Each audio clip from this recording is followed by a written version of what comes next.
We're going to win with every single facet. We're going to win so much, you may even get tired of winning. And you'll say, please, please, it's too much winning. We can't take it anymore. Mr. President, it's too much. And I'll say, no, it isn't. We have to keep winning. We have to win more. So GM, and welcome back to the channel. In this video, an update on the Solana ecosystem. I'm just going to take you through some of the headlines over the last 24 to 48 hours. Plus, we'll do a bit of a macro overview here as well to begin. So if you enjoy the content, make sure you do subscribe to the channel and we'll jump on in.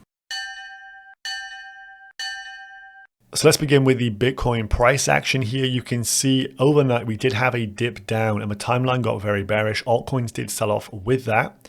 However, remember 63.5 is the kind of bear line in the sand. We want to hold above that. Otherwise, this kind of is just a failed breakout from the downtrend.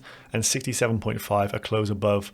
We're looking to blue skies ahead here. But currently 66.3 for BTC, looking pretty damn good here. Let's jump into some macro factors. We have the CME Group, Chicago Mercantile Exchange. They're planning to launch Bitcoin spot trading. They're the biggest futures trading venue and they want to launch spot. So that is obviously of interest as you have TradFi moving in on this sector. And on top of this as well, IBIT have now got 414 reported holders of their ETF as we have those 13F filings, which I believe encompass Q1 of this year. So we're almost, well, halfway through Q2 as well. So we're going to have a lot of data to look at over the coming months for Q1, Q2, do some compare and contrasts, and we'll be able to see if these kind of numbers spur more FOMO institutional wise in this Q2 period. So these numbers coming out, I think could actually help with some FOMO here in the short term. But you can see the biggest ETF providers, IBIT, Fidelity, ARK, and BitsB down there. So as Eric Balchunas is stating, this is breaking a load of different records. So highly bullish on Bitcoin. And you can see that from some of the data here. Over the last 4 consecutive days, we had 66, 100, 303, and then yesterday 257 mil of inflows into the ETFs. And you can see if we just go down further, how this kind of pans out. Here is the spot Bitcoin total cumulative flow in dollars. As you can see, kind of a consolidation period, but it seems to want to go higher here. And we also have GBTC as well. And this really shows how the tide has turned. Huge mass outflows from GBTC, but look, but there we have a rare beacon of light, an inflow from Grayscale, followed by another small one, another one, and another one. So Grayscale seems to be actually potentially, behind us in terms of the pain they were causing. Bit of a random one. You've got like 63 in, 28 out, 43 out, 103 out, 50 out, 27 in, 4.6 in. But it looks as if their kind of mass capitulation has kind of ended at this point. And with the uptick from the other ETF providers, this looks pretty damn good. Let's move on to some Solana metrics, which is the main theme of this video. This one's crazy. 132,000 tokens were created on Solana in the last week. So of course we've had saturation in terms of meme coins as they are just being too easy to be spun up. So this is perpetuated by Pump.Fun, which segues us into this nicely. So Pump.Fun had an exploit yesterday. The initial kind of crowd were saying $18 million was stolen. This figure here is incorrect. It's around $2 million in total that was stolen. So it seems as if this guy who's actually popped up on the right over here, a former employee of Pump.Fun, has compromised a private key.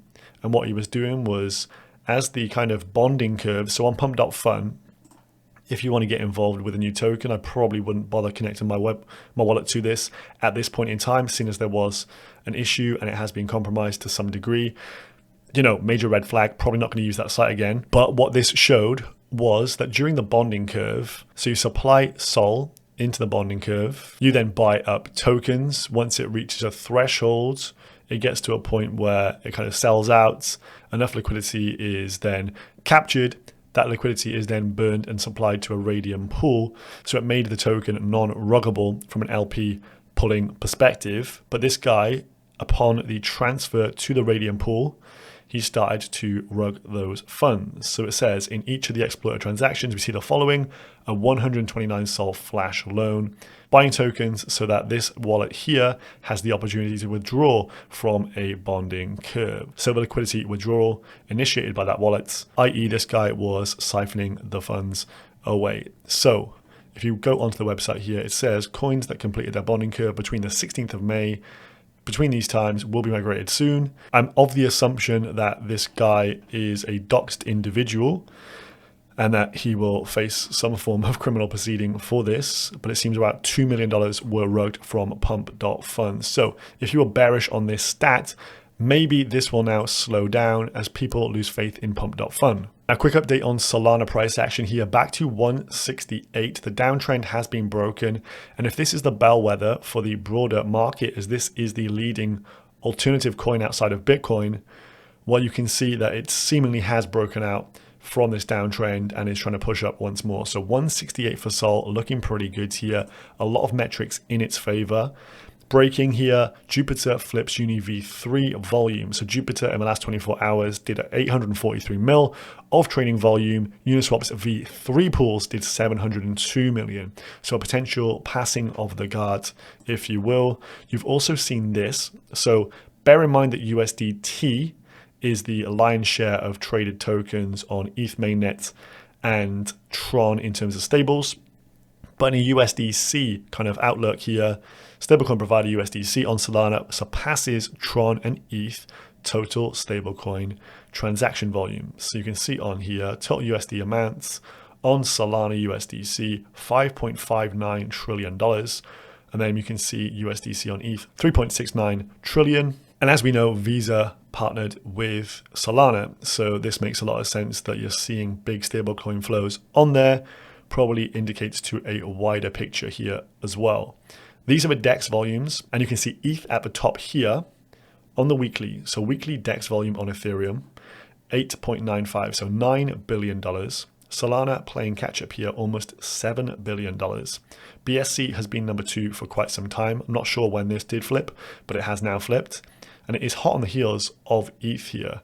On the 12th of May, I'm not sure if you've seen the stats, but the total economic value generated by Sol, so that is transaction fees plus MEV on the chain, was greater than that of ETH for the first time in history on that date. And I think if we were to price Sol's market cap now to ETH's market cap now, you'll be looking at Sol price of around $800. So that is a potential, I think by the end of the cycle, why would it not be somewhere in that kind of region? As I'm assuming a lot of these growth metrics continue also. Then into the political spectrum and meme coins here, we're seeing a big uptick. As we know, 2 key debates have been kind of plugged into the calendars for Trump versus Biden, or Boden versus Tremp, whatever you want to call it. So this is using Kato AI to show some of the positive metrics coming in for Tremp here. So we have the kind of market leaders. MAGA Trump ticker is the ETH coin, does 8 mil of volume in the last 24 hours. But if you look at these Sol coins, Boden and Tremp are the 2 main outliers here. 300 mil market cap for Joe Boden, 104 mil for Doland Tremp. But if you look at volumes, they are neck and neck. Boden and Tremp both at $16 million. So this has been noticed by a load of chads I am in contact with, and we have started to bid the Tremp token as a result of this for a potential closing in on Boden, as it would kind of make sense that I think most people who are aligned in crypto are obviously in favor of Trump over Biden, and thus they are more likely to want to see this with a market cap greater than this. That is the kind of simple outlook for this one. We also have Drift Protocol. This is going to segue us nicely into WIF as well, but Drift Protocol has launched its token in the last 24 hours. So if you were eligible and you had been farming the airdrop, you can claim your tokens. Here is the UI for their Perps platform here. You can see WIF perpetuals, and you can see it's pretty much coiling in a very tight range here. The bottom that's come in around 270s, low 270s, spiked up to like 293 this morning, but this looks very tight in here. The open interest on this thing is getting quite significant, and it seems that traders are placing big bets on whether they think WIF is going up or down, which is the Ansem versus Don Alt camp. Who are you in? Are you long WIF, short WIF, make up your minds. I think there's going to be a big move either way for WIF.